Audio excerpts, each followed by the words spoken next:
He does a lot of other things, but Shatner doing Shatnerisms isn't quite one of them. Hey everyone, Mark the Movie Man here, and it is the Spoiler Room once again. We are live here, and it is All Legs Month for June, where we've been talking spider films, and yeah, it's been an interesting conversation, to say the least. And it's been interesting. It's definitely been interesting. But tonight we've got a great crew here to talk about William Shatner starring in the 1977 not so classic Kingdom of the Spider. You're throwing hands already, Mark, in the intro? I'm throwing hands already. Absolutely. The only place we can go is further down. Keep burrowing. So thank you for venturing down the stairs, pulling up a chair, and popping your favorite drink with us. I'm drinking Wisconsinably tonight. And yes, I have Did wonderful. You say Wisconsinably or responsibly? Wisconsinably. That's drinking Wisconsinably. See, drink Wisconsinably. There you go. Huzzah. I'm doing water and coffee. I should say it's water and double espresso. I'm doing chocolate milk, y'all. Yay, I love it. Throwback to the first time I saw this movie, and I was like 11 years old. I only got 3 hours sleep last night, so I had to do a bunch of work and then watch the movie. And the movie ended 5 minutes before we went live. I'm like, all right, I'm coming. And you are in the best disposition to discuss Kingdom of the Spiders. Yes, you are. And look at who we've got here as well with us. So we've got everybody now in the spoiler room. First off, we've got with us from the establishing shot. The man has graced us with his presence once again, and we are much appreciated. It is none other than Jeff York. How you doing, Jeff? Very good. Nice to be here with you all. Thank you. Happy to have you here. And then back. Jesus. Damn it. The man, the myth, the legend himself, Mr. Joe Randazzo is with us. Hello, hey, Joe. Hey, everyone. We're going to go off the rails quick on this one. We are going to go off the rails. And it is not a sausage fest here, folks. Not like we don't have too many alpha zombies in the room today. We do have with us the voice of reason.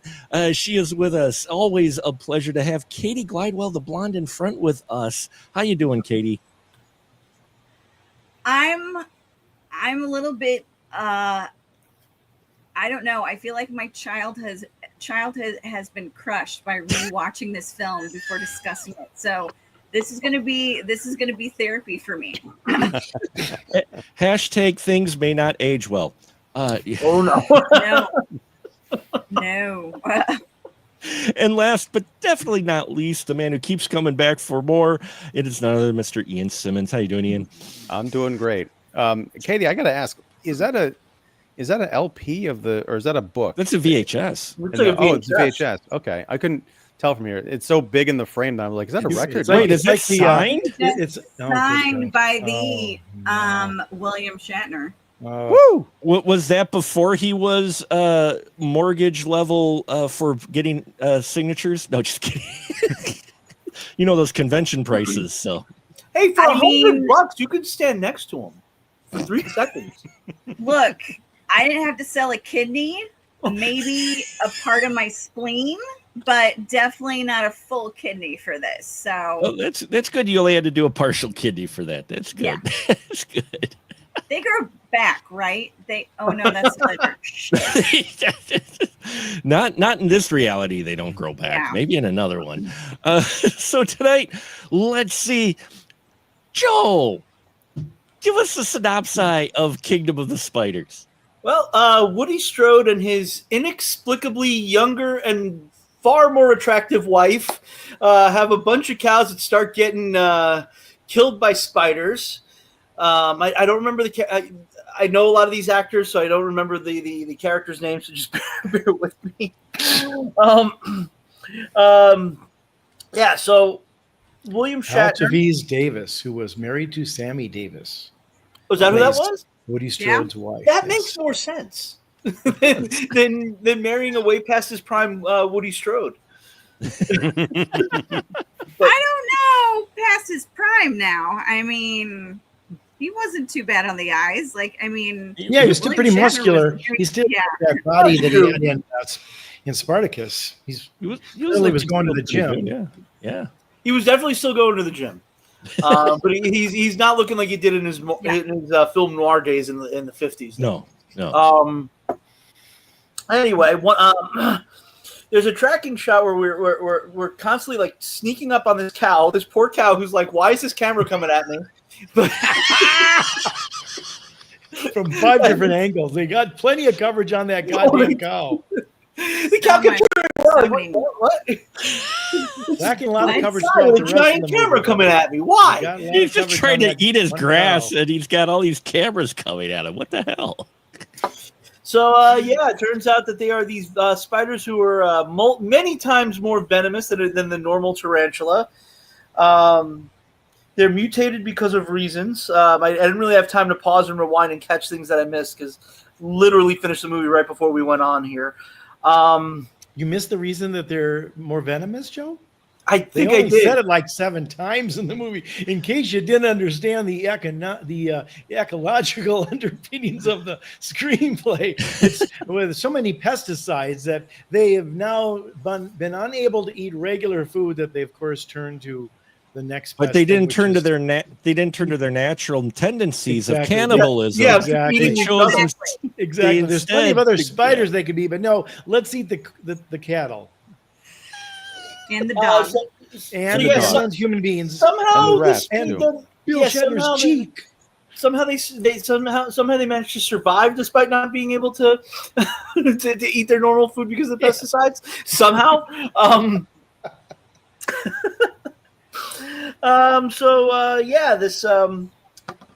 this scientist comes down from Flagstaff, and she's one that's figuring this whole thing out. God, I'm terrible at this right now. Diane Ashley sent down after Robert Rack Hansen, none other than our Ironed Draw William Yeah, Shatner, sent samples to her after he got him That's off what it of the was. cow. Yes. So Why is his name Rack? they describe it. Yeah, they he does. said it He in the does movie. do a little bit. Apparently, it's for rack 'em up. Yeah. Yeah, Because, from his brother. His brother wouldn't get a job. So I don't know. It's hard to summarize because this film, watching it, has like 5 different melodramatic plot lines through it all at once that are trying to come together. You've got Rack and his relationship with his brother's Ex. wife, his Oh, brother, yeah, Widow. that's his brother's wife. his brother who died Brother's in widow. Nam. She wants Rack, like Rack must be the guy in town because everybody wants to rack. But she calls him the wrong name in the very first scene they have together. Yeah, she called him by his brother's name. She's not over the dead soldier. Which we also don't know anything of that context, Exactly. other than, I'm not my brother. And I mean, Right. that was a little, I don't want to say violent, but it definitely was a bit yeah. aggressive when he like pushes her away. Wait. That's his actual wife, by the way, which I didn't realize. Mercy And left. then when it goes into the fact that his brother died 2 days into Nam, and he's definitely trying to give the deed to his brother's widow. It's like, what is going on with this movie? Like, I am very off put, not to mention the slick as a gnat's ass comment about another woman in the film, which I'm like, is that a phrase in the 70s? Like, what does that even mean? It's like, this is like the first 10 All under the minutes. I'm like, microscope. what happened? They must have cut a lot out when I was watching this on TV as a wee child, because I do not remember any of this. It's it's trying to be many things, unfortunately. It's trying to be a little bit of Jaws. It's trying to be a little bit of Invasion of the Body Snatchers. It's trying to be, part of probably the ecology campaigns that were on every high school and college campus at the time. They're doing a number of things. Food of the Gods, H.G. Wells. It's The birds. what's that? the birds. Oh yeah, very much the birds. In fact, I was just going to say it's almost that's the most, I think, blatant of the imitations in there. Can I ask a question? I don't want to get ahead of the game here, but did anybody else kind of feel sorry for those spiders? I mean, at some point they're just like rolling over them with the cars and they're crunching them. And I keep thinking, is this some poor spider wrangler's like fortunes being killed now? Or at one point they're spraying them with this they're real really spiders, white awful stuff, and it's like they're that real doesn't seem spiders. right. Apparently, And then they're not really that scary because they move very slow, and then suddenly there's 1,000 of them on somebody's back. It's like, well, how did they get up there?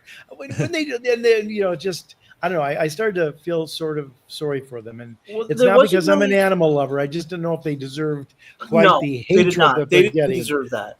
Yeah. Apparently, they paid some. They paid Mexican laborers $10 per spider to round up as many spiders as they could find. Wow, that's not. And right. it ended up costing about $50,000 of the movie's $500,000 budget.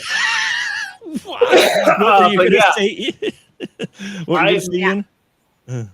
I was going to say, I mean, there are some instances where they're using spiders. Oh, I think there's some leg. Go ahead, Ian. Oh, there are some instances where you can see there's like kind of fake stand-in spiders. Right. But there are other instances where, like when the cop car is pulling up the sheriff's car towards the end, and you're like, yeah, there's some crunchy bits going on there. So that was unfortunate. But but I mean, and I got to give the actors credit. A lot of them are covered in it. I mean, I remember reading about how Ernest Borgnine had to be talked into let the rats crawl up his leg in Willard.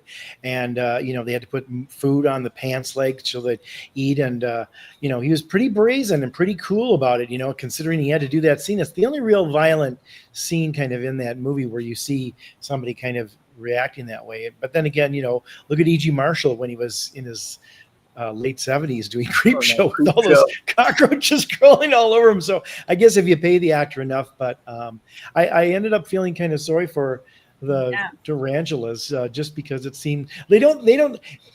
Well, here I'm going to throw this out as maybe a thing, and I don't want to lead your conversation here per se, Mark, but I think part of the problem with this movie is it's not bad enough to be awful, and yet it's not good enough to be good. But I also think the tarantulas, aside from the fact that there's a lot of them, are never really very scary. I mean, any kind of animal, if you had a room full of 10,000 cats, you'd probably be frightened too. But I don't know. I mean, I think they're kind of icky and when you see like, the webs, everything and all that, but it's so far-fetched. But I don't know. I kept watching this thinking, I was wondering how they were wrangling these poor creatures, and were some of them getting stepped on and rolled over, and I don't know, they're so slow, and they just seem like, they're in the driveway. Well, I worked down south for a year, and there was always a snake in the driveway somewhere, and I don't know, it's just well, I mean, it's kind of the same thing with the zombies, right? I mean, you've got Night of the Living Dead where you've got one zombie shambling around the graveyard, and you're like, it's one guy. Yes, and then you see 2 or 3 of them, and then there's 100, and they're all shambling. But there's a definite threat. I mean, I thought the spiders in this movie were pretty terrifying. I did too. I thought they were. I thought they built a good tension with them. And whoever they had for the Wrangler, sorry, Ian, I didn't mean to cut you. I was just saying, I agree with you. Yeah, they were scary. What'd you find scary with them, Ian? The fact that they're giant hairy tarantulas and they're biting people. I mean, they weren't that giant, huh? But there weren't that many giant ones. Most of them are pretty regular sized. Well, yeah, but I mean, a regular sized tarantula is still larger than your average house spider. And you've got 5 or 6 or 10 or 2 of them crawling on you. Yes. It's going to be a problem. I think they did a good job of showing that. I mean, and also they show up in situations where they're not easy to get off of you. Right. The pilot. You've got when they show up in the cars, they crawl up on you, and all of a sudden they're in your lap, or and then they're just everywhere. I think that was what was kind of, and going back to the Night of the Living Dead situation, it's partially the threat that's after you. It's partially your ability to deal with them in the space that you're in. Yes. You could be in a house like, we're in a big house with zombies, but we're also in the basement or we're also on the top floor, and the only place to go is to jump or something like that. Right. Well, you also have the Alfred Hitchcock angle of, sure, you could blow someone up at a table, but if the audience knows that there's a bomb underneath the table while the people are talking, and the bomb doesn't go off right away, it builds more tension. You do have tension filled moments like the truck driving, the driving in the truck, and you see the spiders one by one kind of come over the truck seat and come up near him. Or you have the one spider that goes into Ashley's drawer that she comes out from the she comes out from the shower, and I loved that scene. I loved it because it doesn't play out quite like you expect, because she's like, not at all. She likes the little guy. She goes, "Whoa, what are you doing here?" Like, where was she for the first half hour about the cow? She's an entomologist. If she's gonna be scared of spiders, that's not very good at your job. Like, I would actually cows. She's there because of the problem. These aren't regular spiders. This is a spider that's there because it's been killing the cow. So she's smarter than should be smarter than she's acting. Those kind of things, I think, take you out of the movie too. For all the things that you said, which I think were good uses of the scares and tension, and God knows that music was underlining. I mean, it started at 11, and I don't know if it ever went past 20, but it was from 11 to 20 in every scene. But those kind of bits and some of the bad acting just becomes sort of laughable. Like, okay, the guy in the pilot, like, he's never in the air. I mean, they don't even attempt to make it look like he's in the air. It's always from the same shot. And he's like, ah. And couldn't somebody push some smoke behind him to make it look like, hey, there's some of that poison he's dropping about, or maybe, I don't know, shift the horizon line. You just start to realize it's a pretty cheap film. I could not get over that he sounded like Homer Simpson being set on fire with his voice. What were you gonna say, Katie? Oh, I was going to say, let's talk about the music. I'm voting this as the worst edit of music, from the opening score to that hokey country song that had no flow whatsoever. And they bring it back at the end. Wow. That was really, really bad. Also, definitely someone had, I think, paid the producer to look, I've got some songs. You've got a music. You've got a movie. Let's do it. None of those country songs had anything to do with the film or went along with it. So very that's not true. The opening song about Verde Valley, I think it's the name of the location, right? Listen. Hey, the lyrics, the opening of that song. Will tomorrow bring the love we need to last forevermore, or could it bring the unknown that we've never seen before? Foreshadowing. But here's the thing. There's a lot more artistry and thought put into this movie, I think, than this panel is going to give it. I'm a big defender of Kingdom of the Spiders. A big defender or just a mild defender? No, a big defender of this movie. He's a big defender, yes. Okay, because the establishing shot where you've got this, yes, it's a cheesy country western song, or you could just call it a country western song. All right, it's a good song. All right, it's spirited and might be kind of hokey because it's 50 years old and whatever. In Texas, or Arizona, country music is terrible. That's a perspective I don't happen to share. But what you've got these great vistas, these beautiful kind of orange scenic mountains and these incredible blue skies, contrasted with the closing shot of the movie when you're looking out and everything is gray skies and the entire countryside is covered in this white webbing. It's a great day for a white webbing, if I might say. But I'm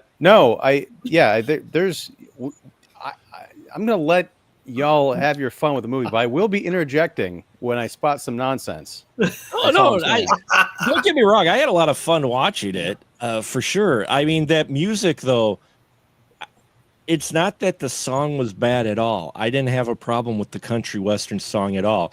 It was the fact that we went from this wonderful, epic creature feature opening score, and it was literally almost like a needle scratch from there to the country song. Just open with the country song. You don't need to open with the creature feature music first, though the 70s is known for having unusual music choices for their thriller and horror films. I saw one, I forgot which 70s horror film it was that I was watching, is about a serial killer or something, but the music was like this light, airy, hippie, light, like you would have, Yeah, man. And it was this light area. And I'm like, this movie's about a guy who skins people. What is this music?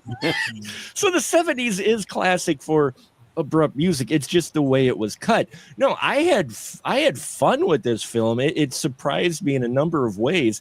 I only seen this once before when I was younger. And the only reason I remember at all that I had watched it was because of the final scene in this movie. Is the final scene is actually surprising as well as the way it ends. It was a little bit of a mixed bag for me, but I didn't think it was horrible. I think at times it's got a little bit of a TV movie production value to it, like those credits. But then again, a lot of 70s films have similar I think the acting is pretty shitty throughout. I mean, I'm going to call you out on that, Ian. You cannot talk about this as really one good performance in it. I mean, they're all a little bit amateurs. They're all a little big and broad. I mean, even some of the death scenes and some of the screaming is a little hokey. The guy in the pilot. I mean, even Shatner, his back, I'm being attacked as I'm going upstairs. I don't think there's one good really performance. Hard disagree, Jeff. I'm really versus Jaws. Let's talk about every performance and the locals who make you feel like you're in the town of Amity. And does anybody here give you the sense that they're real people or they're just somebody's friend who was cast? Seriously, like down to they are perhaps broadly drawn, Southern type characters, but even the auto mechanic that we meet, he's not, a complete Gomer Pyle knockoff. He's there trying to, there's really something going on in that scene where the one dude is like, my tire's gone because I'm trying to take my cow or my horse. I can't remember what I had back there, but he's got to get it somewhere. And it's completely flat. And the guy's like, well, I can sell you a tire for $25 and that's the best I can do. And I was like, well, I only have 5. And he said, well, the cow in the back seat and then the chickens in the back. Yeah. Yeah. And what is wrong with that? No, well, I don't think it's good dialogue. I don't think it advances the story any. And I think the acting is subpar throughout here. I mean, we can get into what we expect from a B movie that only has a. Well, I guess what are you looking for in terms of a perforance, Jeff? Well, I think they all seem very broad. I think they're uneven. I think it feels unprofessional to me, and it doesn't feel like they're directed by somebody who, even though he used to be an actor, the director used to be an actor. I don't think he's got skill with actors. I'm not even sure that any performance other than maybe Shatner's would even qualify as professional. No, I mean, look, you've got what was her name? Emma, the cook. Emma Washburn, played by Lou Dressler. The cook. I think she gave a really good. I think she gave a really good performance. Now, she did get a little bit hysterical when her sheriff boyfriend, she suspected he was dead, but yeah, I think she gave as close to a real performance as you're going to get, in this movie. I feel like they might have been trying to work within the genre, but trying to do something a little bit better than it, and there might have been some kind of a clash there. But yeah, I mean, the only thing that I'll give you in terms of like a really broad and maybe unprofessional performance, which to your point, Jeff, I think has more to do with the way it's shot, is the pilot, because it's kind of goofy and like, what do you do with that? I need you to just scream because you got spiders all over you. But no, I mean, we can agree to disagree, but I think you're being a bit harsh on something to call these unprofessional. I mean, I don't see that at all. Jeff mentioned unevenness, and most of the characters are pretty even. Rack is that guy who can't let go to certain dynamics between men and women. And then we get Diane Ashley, and I was happy that Katie was going to be on here tonight, because I want to definitely get her thought with the Diane character, because Diane seems written really well, and I really liked her. And then at a certain point, she seems to like taper off in her personality to where suddenly she's like on a back burner a bit. And and she, you get the one scene where they're laying there, and Rack is like, boy, I could use a cold beer right now, and he looks at her and she's like, Oh, and she cracks it. At least she makes a comment there, and that's okay. But like later on, it was like suddenly she had very little input on things. It felt like she kind of faded after a while. Like they couldn't quite know what to do with her after the spiders really started to ramp up outside of being the hand. What do you think, Katie, with Ashley? Diane Ashley. One, I love her name. Two, she has one of my favorite lines that I've heard all year. Like when Rack says, "How'd you like to have some dinner tonight?" She's like, "I probably will. Good night." And I'm like, yes. Damn, that was look at it was you, a great girl. burn. Look what you did. You go. But I love the fact. I mean, she's a scientist. This is her job. It's like that can't be a spider bite. Well, maybe a couple hundred spiders. I think I know what I'm talking about. And then next thing you know, it's a whole thing with Rack finally like wearing her down and stuff. It's like, okay, I guess we'll kiss. And it's like, oh, girl, why did you just do that? It's like you were my hero for a while, and it's like, oh well, I guess when you're in Verde, it's like, or whatever, Verde in Arizona, might as well get together with the doctor/vet, which I know he is technically a doctor, but when they keep referencing him as a doctor and he's an animal doctor, I feel like that, I don't know, for some reason that was bothersome to me. But I love Diane Ashley at the same time. And there's so many things in this movie that's like when Colby's like, when she's like, yeah, those are all like all those spiders. And Colby goes, oh, that must be have something to do with the mound that I found. It's like, what are you talking about? It's like, this giant spider mound with all of these spiders on top of it. And then after they burn it, and then the mayor goes like, oh yeah, by the way, we found 30 or more on his ranch. And I'm like, how big is this guy's ranch that you don't see 30 mounds of spiders? Like, and it's like the one is like, we're going to kill you guys, but it's like, but not the 20 others that just popped up. And he keeps bringing up the tourist trade and like he's the mayor from county Jaws. fair. The county fair, like a lot of people coming in and but it's like, wait a minute, you're ignoring 29 other mounds of death traps? Come on. To the mayor in Jaws. It's like so obvious. And then it's like, so do we have to quarantine? It's like, no. It's like, well, you just made my day. So I've got things we have to plan for in 2 weeks, which it's like, I love it. I love it too when he first comes to see. A lot of time didn't pass. I don't know. Yeah, though the mayor Rack is also quite the drinker. He's got 2 beers in his hand when the sheriff comes and he hands him one of the second beers that I guess he was saving to double fist or something. But it just weird shit like that takes me like, who wrote that? What is the sense of that scene? Isn't Rack on duty here? Isn't there some pressing issue? No, he's gonna double fist it until the sheriff shows up. Then come on in, have a beer. It's weird. Well, that's a small town. Yeah, it is a small town, but it's like, okay, I need to get. It's like when Rack introduced Diane to Terry, and then they were taking his niece on a ride, and she's like, and Rack's like, you don't mind, do you? And Terry's like, sure, no. Why would I care? And then she goes inside and cries. I was like, wow. I feel like the screenwriter really was like digging it to somebody, because that is like an effed up thing to do. It's like, look, I know we've been fooling around. You're my brother's widow. We're probably going to do it. Or maybe we did it. I don't know. But I just met this chick. I'm going to take your daughter with us. So you have fun at the store and no big deal, right? No big deal. That's fine, right? Scary the birds too. With the Why would you care? Joe, what'd you think of this dynamic? This is an interesting trio that Katie brings up between the brother-in-law's wife who really wants Rack who doesn't yet does want her, and he's either clueless or whatnot. And then you get Diane Ashley, who Rack literally tries to jump. At some point, he gets up close and personal and starts smelling her hair. And I felt really bad for her when she goes in the kitchen and cries. Like when the little girl goes, "Oh, are you Rack's new girl?" Yeah. Oh man, this poor woman.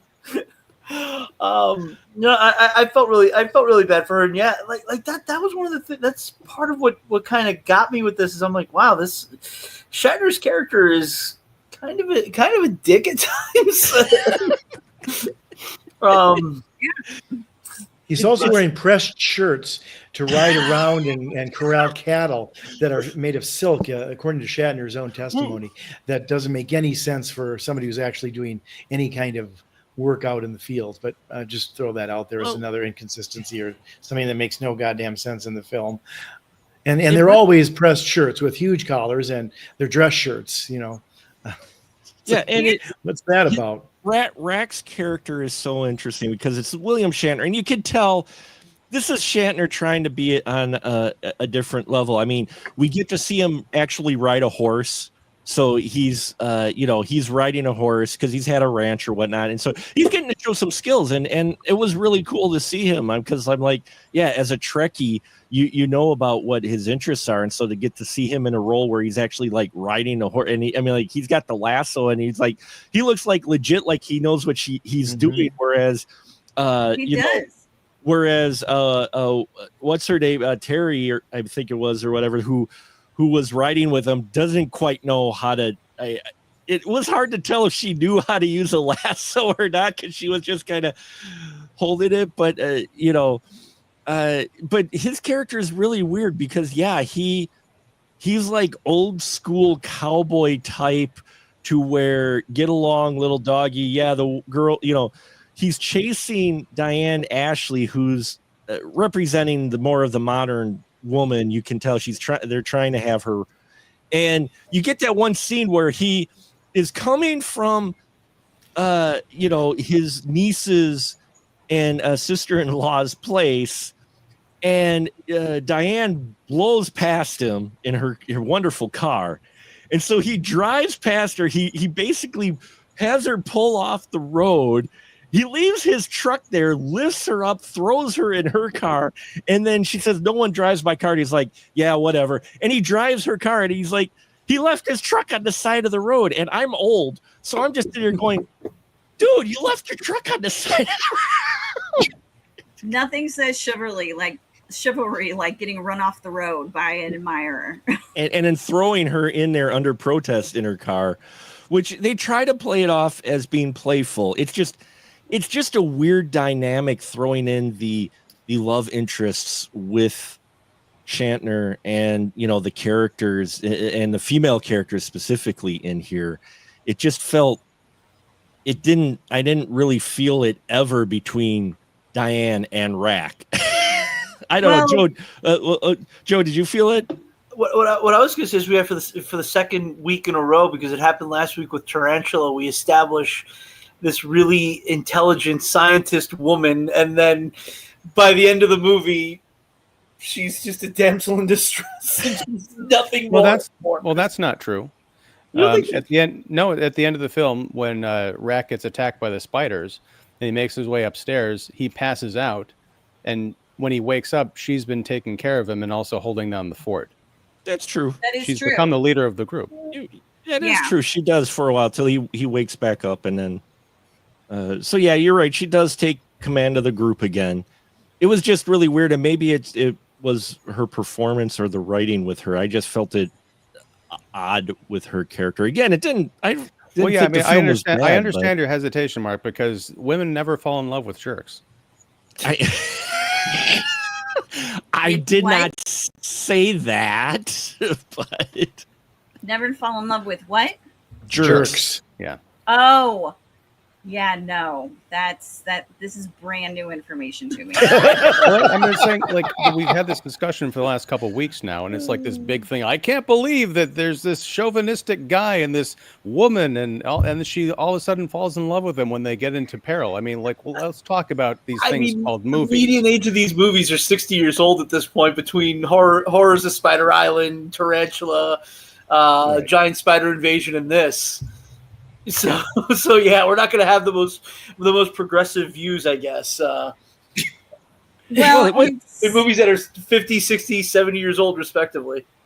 And it's not only the gentleman in this little town in Arizona. It's not. I mean, let's not forget Vern Johnson and his wife Betty, when Vern very blatantly hits on Diane Ashley with his wife 5 feet away. Now, I don't know if Betty has a hearing problem with the fact that she could not hear her husband. It's like, well, a woman like you shouldn't be drinking alone. It's like, Mr. and Mrs. Johnson, thank you so much for offering to buy me a drink. Now, but I think I'm going to go to bed now. I'm like, that threw me off for a minute because I'm like sitting here going, dude, your wife is like right there at the dinner table, and you're like, well, I'm married, but can I buy you a drink? And I'm like, holy shit. But then I see Mrs. Johnson smiling in the back. I'm like, Swingers? Yeah. It is the 70s. It is the 70s. Yeah. I just thought of that as soon as I said it. It's like, oh, damn. Are they swingers? I don't know.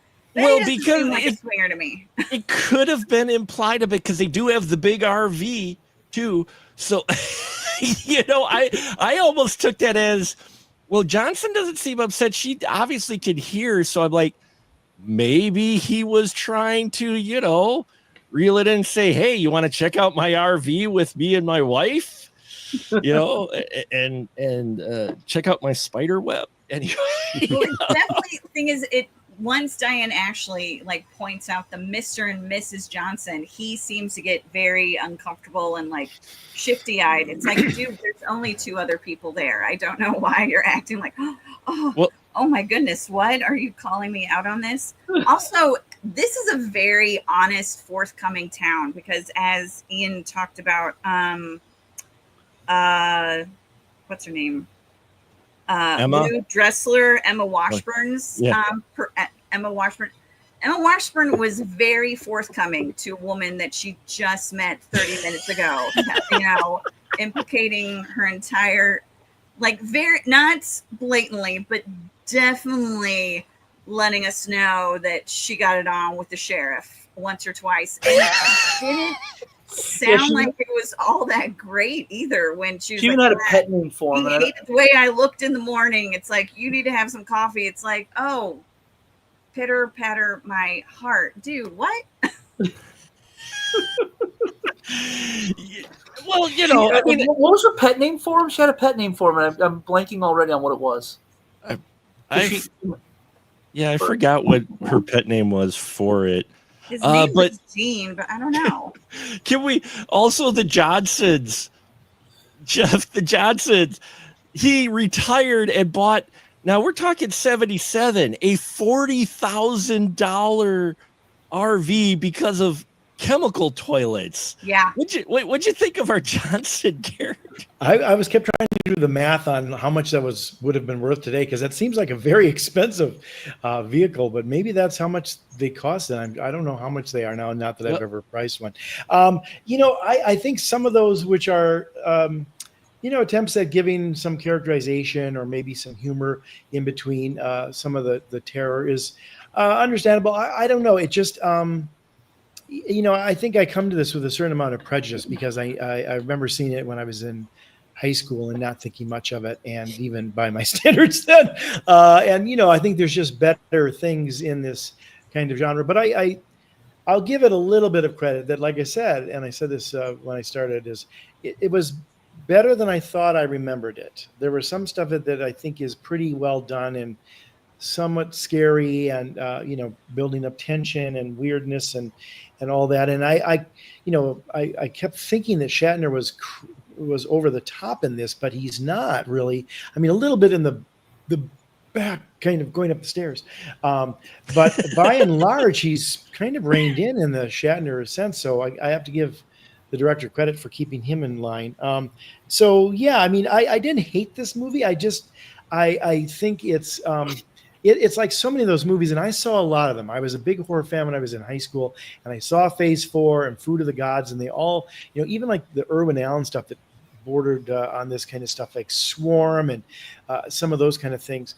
Did you ever see Empire of the Ants? That's a really bad movie. We talked about that on the show. Oh my God, it's hilariously bad. Yes. And I, so for some reason, had this one attached with that film in my mind that I thought it was as bad as and cornbally as that. But it's not. I mean, I think this is an attempt to give it a certain straightness, which I admire, and I give them credit for that. Oh no! When the shit hits the fan, like and all that stuff starts happening in the town, and people are freaking out, and the airplane crashes like that stuff actually gets really, really good. I was like, oh, all right, this is really it becomes like a really fun little B movie. I think what kind of threw me off after that was seeing the cop car literally run over a bunch of those poor tarantulas.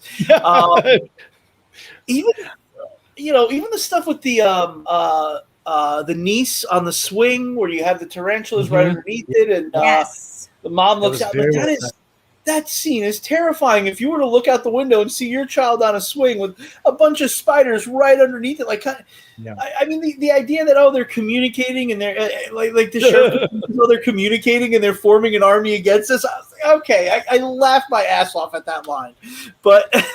And they've got some good shots in there too, like the guy covered with the webs, and then of course that famous end shot. That's what I remember was the scariest thing in the movie, even though it's clearly a mad of some sort. But that was a pretty shocking thing that it's gotten that bad.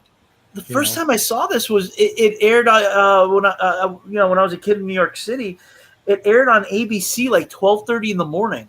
Yeah. And we were, I think it was my cousin, my brother, and I. We watched this one, and I remember The Devil's Rain. We watched under the same circumstances, and in both cases, like we have like these memories of these movies being like terrifying. And then when I watched The Devil's Rain, I'm like, what was I so freaked out about? But it's that it's 1:30 in the morning when you're seeing all this and you're half asleep.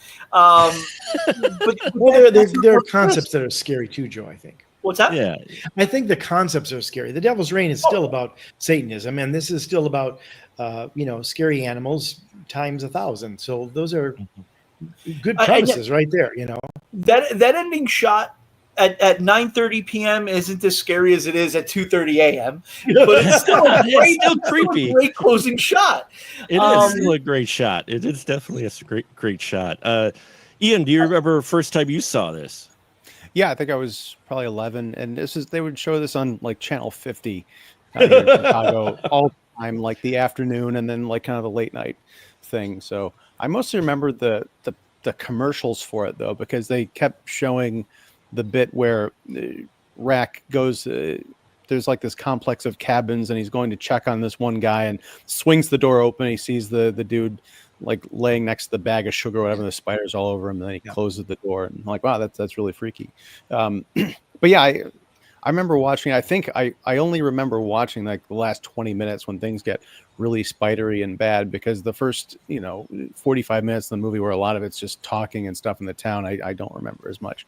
But but I mean, like that's the thing though, is, and we've talked about Jaws and the birds and certain things that this movie has cribbed liberally from those. But I mean, I guess my question is this we're talking about these things like, oh, this is so ridiculous, and like the county fair and all that stuff, but we also saw that in Jaws. So in which case is it ridiculous? Like if this movie had come first, would we be looking at Jaws as like, oh, Jaws ripped off Kingdom of the Spiders, with this whole premise of like the town and the mayor and everything's kind of corrupt and trying to keep the danger away from the public? I'll answer that for you, Ian. Go for it. Jaws is better because the for starters, the entire industry is based on summer tourism. Here, it's a county fair, and it's 5 days in the thing. It's not the entire nut. So, but it is the economy of the town. It's the exact same thing, because all throughout this movie, I'm saying to you, Ian, that those things are not. The economy of a county fair is not responsible. It's 5 days. It is not 3 months. It's not. What I'm talking about is that's 5 days is where they make most of their money, that they survive on the year, and the characters talk about this. You've got Emma. When she first meets our scientist, she says, "Look, I'm gonna boost the rates on you a bit, come the weekend, because the fairs come in town. That's where we make all of our money." You've got the farmer who's talking about, "Look, this thing killed one cow that I was hoping to take to the fair. Then it took my other cow if it kills any more of these things, I'm going to lose my livelihood. You've got the auto mechanic who, given the fact that he's having trouble like selling a tire to another broke guy, that broke guy has what he's having in his car. He's got livestock that he's probably going to try and get to the county fair so that he can make money. It's implied all throughout the movie. And we've got the sheriff talking about, or the mayor talking about, this is going to be terrible for business and there's going to be a big scandal and no one's going to come and what's going to do to the town. All throughout the movie until that last climactic 20 minutes when it really is all just about the spiders, it is about what this menace is going to do to the town and the people in it. So execution-wise, yes, Jaws is superior. I'm not going to argue with that. But thematically, they are on par. No, they aren't. It's completely different. I'm sorry that explain to me the difference. A farmer does not have 3 cows, and that's his whole ball of wax. A farmer has, if he's a cattle farmer, he's got 50 cows. Okay, if everybody is dependent upon tourism trade and that's the entire thing, that is a 3-month thing. And yeah, they can say it's that equal, but it isn't. In reality, it's not. Small towns do not depend on that. And I mean, part of it is they don't all really show many people here either. There's got to be other things that are going on there. And if they did, they'd certainly take a lot more interest in getting rid of 29 other mounds of these crazy spiders that are out there. I don't think we have to argue about the realism of this film. I think it fails on a number of levels that have to do with not much money, not professional actors. 2 of the people in the movie are wives of famous celebrities. They aren't the best cast actresses. They're wives of celebrities, including Shatner's wife. I think it's better than I thought it was going to be, and it's a lot better than a lot of the films that were done at this time in this kind of subgenre of horror. But I don't think it's a great film. I don't think the acting is particularly memorable. And outside of Shatner, I would say that there's nobody in here who distinguishes himself, where Murray Hamilton was, just as a supporting actor in Jaws, incredibly memorable and so good. And he's probably 5th or 6th bill. I don't know. I don't want to get into this thing. I think that movie is better than I thought it was and better than a lot of these, but I don't think it's in any way, shape, or form a particularly good film.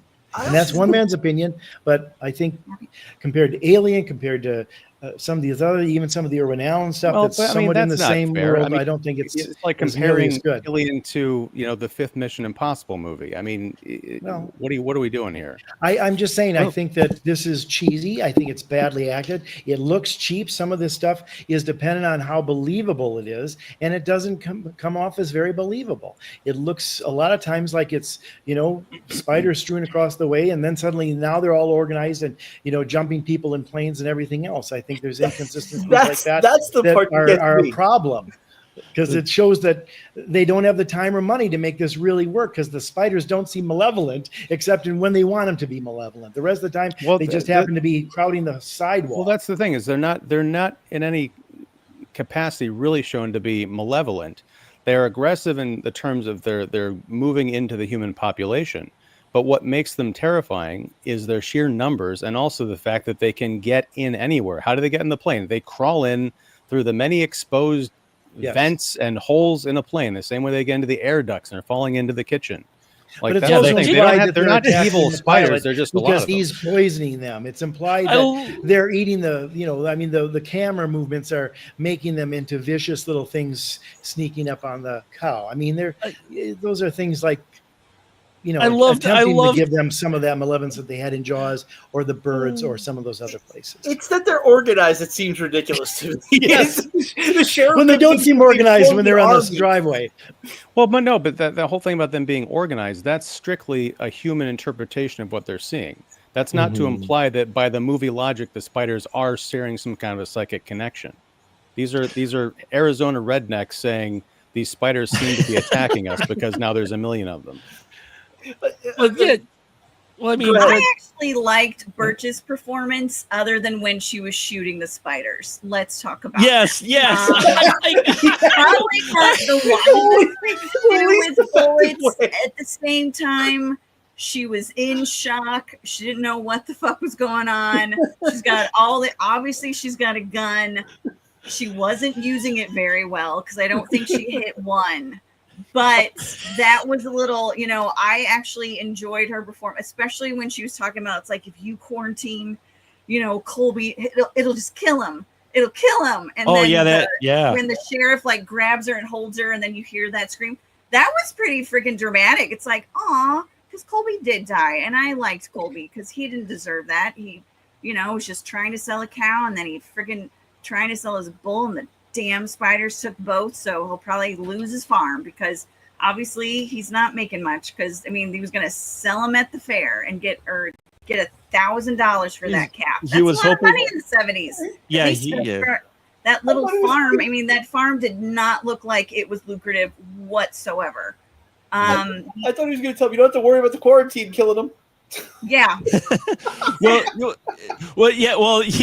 That's what I was impressed. He doesn't drop that line, but he gets that reaction. Actually, it's a really decent little moment for that sheriff actor, because she's like, oh, if he can't, it's going to kill him. And he's just like, He just goes and he gives her a hug. It's like, what are you doing, Sheriff? Yeah, and then he just gives her a hug. They make sure to pull back so you don't see either of their faces, but you hear her scream cry of torment, and it's like, oh.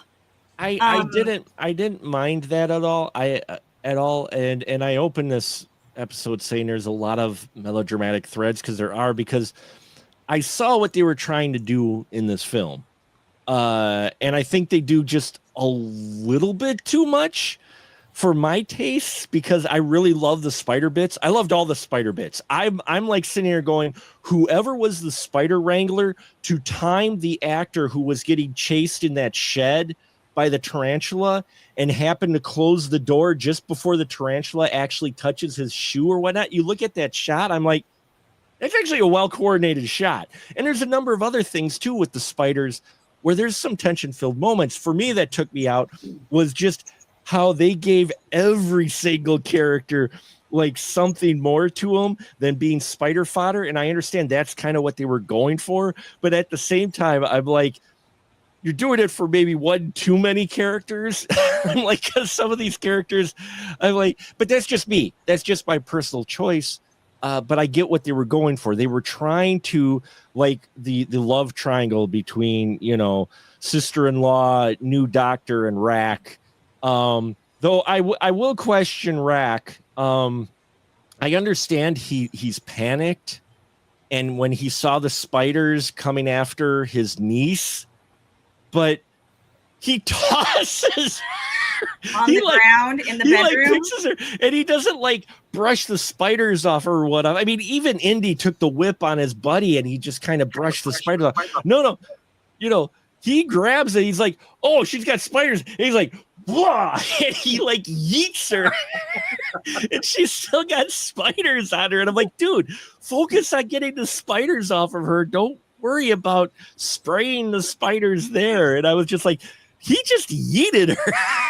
He has no concern about people being covered in spiders. He even calls over Chucky the doll in human form 5 minutes after we've already established the spiders are in the vents. He calls her over and goes, hey, come here, stand here a second. I'm going to open up this vent here and see what happens.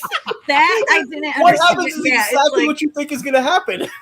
It's like, I think we all, with deductive reasoning, it's like, is the AC on? Oh, it's on. It's like, You'd be the AC. I wonder just saw the if spiders coming out stuck in there. Like, I don't know what it could be.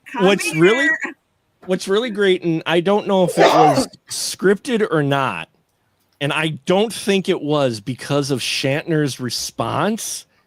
He grabs that hot pan that was on the stove and he whips that. Well, obviously it's actually hot water. Like, holy crap. He might have forgotten. That's the best acting he did in the movie. If it wasn't there's a couple he's holding times. on to that. And I'm like, oh my God, did they really throw scalding water on those spiders? Oh, they definitely did. They didn't give Yeah. a shit. But there's a couple times where you see Shatner pick up a spider, dude, I think these things actually bit him a couple of times. Yeah, I'm I don't think wondering. those are scripted. Well, No. it's rare that tarantulas actually bite, because I was going, doing the deep dive on IMDb. It's like they had to blow air on the spiders to get them to move because they're very slow. And it's funny if you notice in the truck after Diane Ashley is holding Linda and Rack is trying to see if Terry's alive or not. There's all these spiders on the truck seat. there are definitely two that are like fighting to the death, and that's the cannibalism in them. And I was like, okay, either they're doing it or they're fighting. I think they're fighting. And then when he like pushes them off, he's so like, ah, and I'm like, yeah, because that's a giant like critter like ball of spider right there that you don't want. By the way, did anyone recognize that Linda is also the child from the original Amityville Horror and The Entity?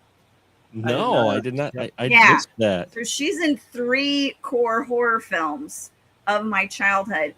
I mean, the ending of this film and her on the swing with all the spiders below her, core memories of my childhood. Like, do not remember all the crap in the beginning. I don't know. Over my head, all that stuff. But damn. Speaking of of those spiders with her, nah. Probably because we were all kids when we first saw them. That's probably why we don't remember the first half hour of this movie. We just remember all the fun shit at the end. good stuff. Yeah. Somebody, by the way, speaking of unusual and surprising credits, one of the editors of this is Steve Zalian, who at 24 was one of 2 editors putting this movie together. He went on a few years later then to become one of the most prolific and successful screenwriters in Hollywood, writing everything from Schindler's List and winning the Oscar to that, to movies like Clear and Present Danger, Gangs of New York. He recently wrote The Irishman. He adapted The Girl with the Dragon Tattoo for David Fincher, and he won an Emmy last year for writing the pilot for Ripley, the TV series with that was, about the talented Mr. Ripley, done for HBO. And he also wrote The Night Of, which was a big Emmy winner for HBO a few years earlier. So Steve Zalian, 24 years old, doing the editing here, probably looked at the screenplay and said, you know what, I can write a better story than this. Let me try. Well, there's that, and the cinematography in here as well. Actually, there's some really cool shots in here. The camera work in here that they were doing, because like you guys mentioned, the tarantulas aren't that active. So they got to get them active. 2, it's not like you're dealing with what we've dealt with, what we've talked about in our previous spider films, which is like the giant spider invasion, which is literally a big Volkswagen with moving legs. Or we had, tarantula last week, which was forced perspective and the silhouette and, the overlays in that. So in this one, you don't have a very large like creature, like, foreboding. So you've got to make these regular size type of I mean, they're bigger, some of them, but still you got to make them foreboding, kind of a Bob in Jaws situation. And the cinematography, I think, does well with that. We get nice close-ups of the spiders while they're moving. We don't get like a lot of actually wide shots on our spiders. If even when we go to the mound, we get shots of them like when they were going to set fire to the mound and they went and crawled inside their holes. I thought that was interesting. Excuse me. So they try to give me so much of them. Yeah. So they do try to give the spiders some personality in this through the cinematography, because they're just basic tarantulas, which we learned a lot last week from Shanta about tarantulas, and they're actually pretty accurate in this film, talking about living in the ground and on the mound. She picks up the tarantula, she goes, there you go, make your home in the dirt, and all of that. And I'm like, hey, Shanta told us about this last week, because she does a lot, because she just loves tarantulas. So they get it accurate there. I think your level of enjoyment of this film is what you're kind of looking for. For me, I think it's a mixed bag, namely because for what I wanted out of this creature feature, there's a little bit, and I know this sounds shallow, and I you could call me shallow. You could call me, but I like maybe a little less human element to every single character. I didn't need a human element to every single character, but they do try that in here, and mad props for them to doing something different. I do love all of the spider bits, and the ending really is memorable, because you think our heroes are going to get out of this. You really think so. And then they pull the panel off, and you get the one look, and then they all look, and then you get that final shot of just the valley covered in spider webs, which if you've looked in Australia, when the spiders hatch, you get areas like that where the spider webs cover massive amounts of areas. So that's like, you're like, I mean, it's exaggerated, but you're like, that's a little bit. It's So effective. it's effective for sure. So, I think there's various degrees, as we've proven tonight on this panel, of enjoyment you might get out of here if you want to watch it for William or whatnot. But, I think for me, I would have liked a little bit more spider action and maybe a little less human stuff. But we do still get some really decent spider action for what the film is. And when we do get it, it's very good. It's very fun. Yeah. So there is that to it. So yeah, your final thoughts we'll wrap it up here tonight. The Kingdom of the Spiders. Oh wow, we've already gone an hour. I just looked up. We have. Oh, wow. Yeah, this is my first time seeing it in many years. So Yeah. I, like everyone else, I have childhood memories of this movie. Watching it in the middle of the night. Like everyone else, I did not remember that entire first hour of this movie, which also makes me wonder, were they 90-minute time slots that they cut this movie down to? Because maybe that's it might have. They might very well have. Yeah. The late night movies, they've done that in the past, so maybe. I still enjoyed it. I had fun with it.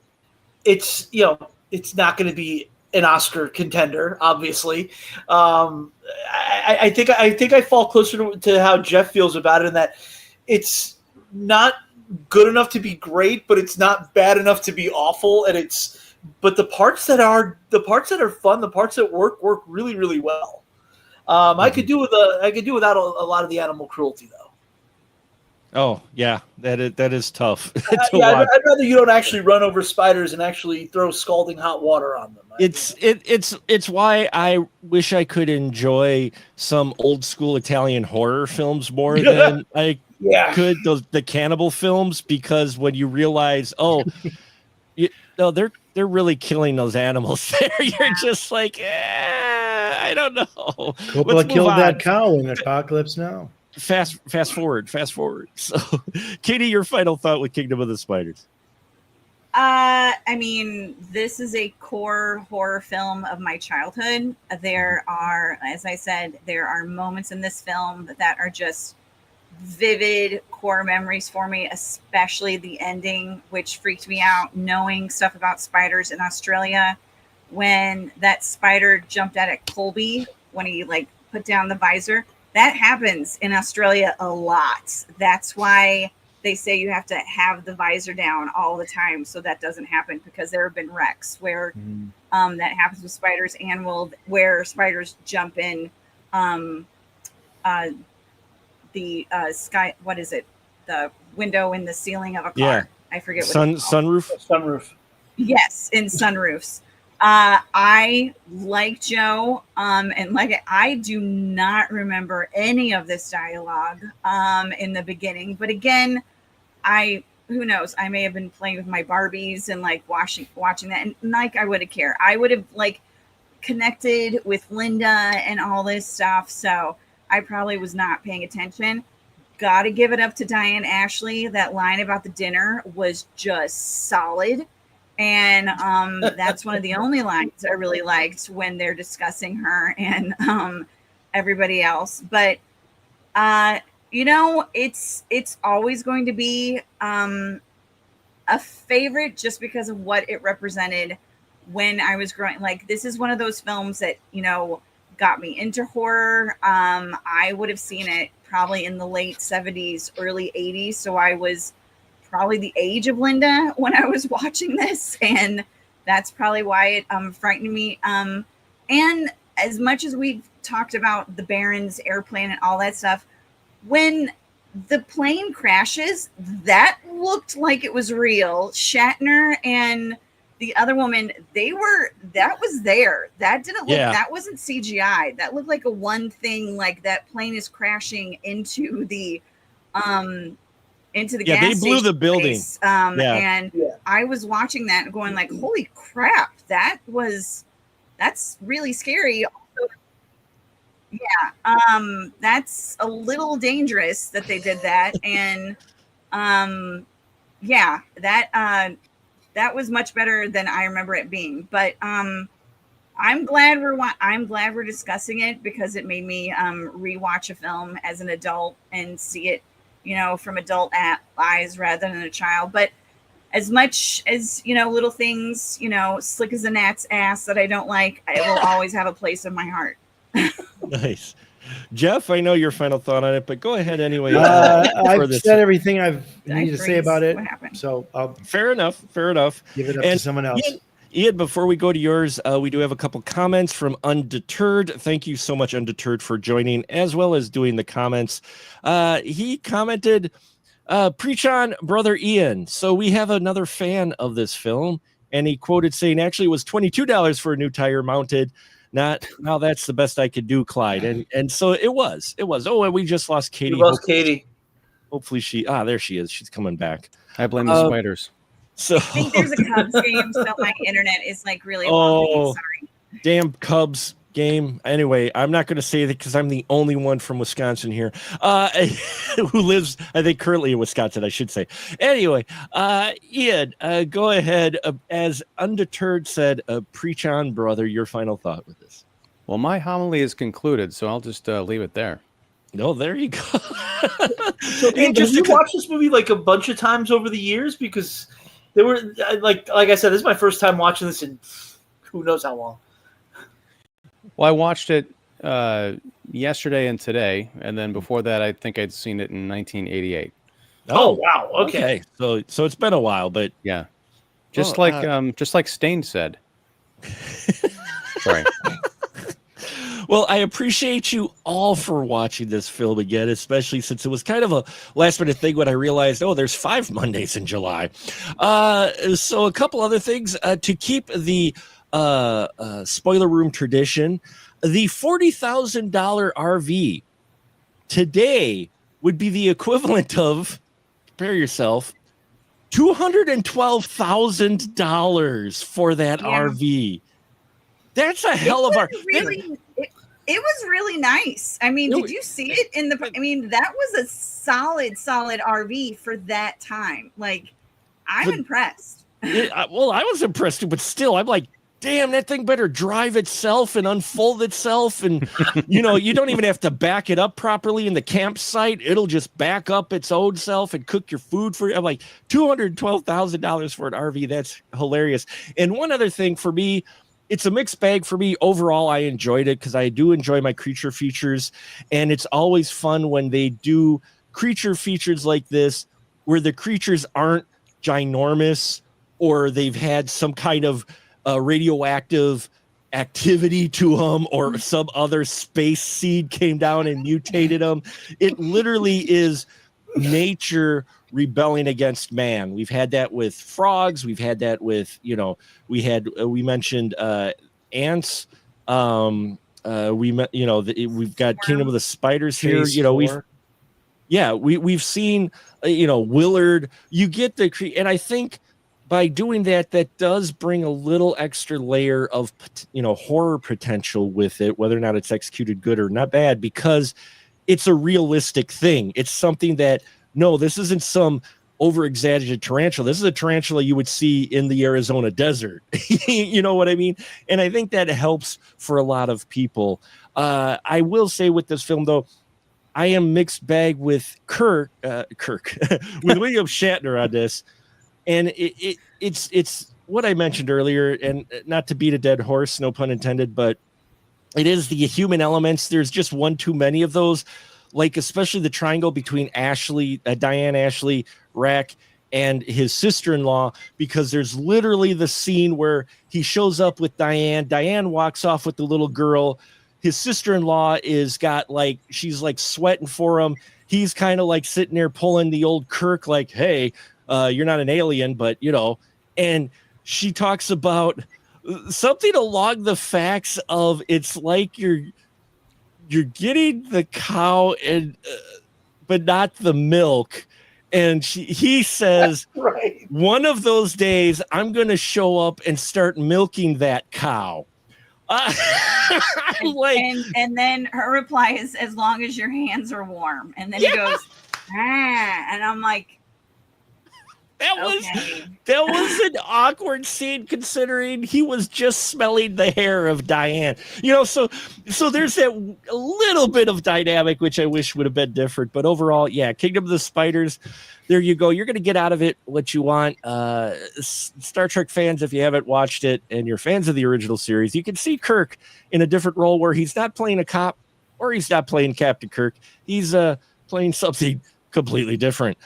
So I want to thank my wonderful panel here. Thank you to all the fine folks who've watched the live stream tonight. The Undeterred, thank you for your comments.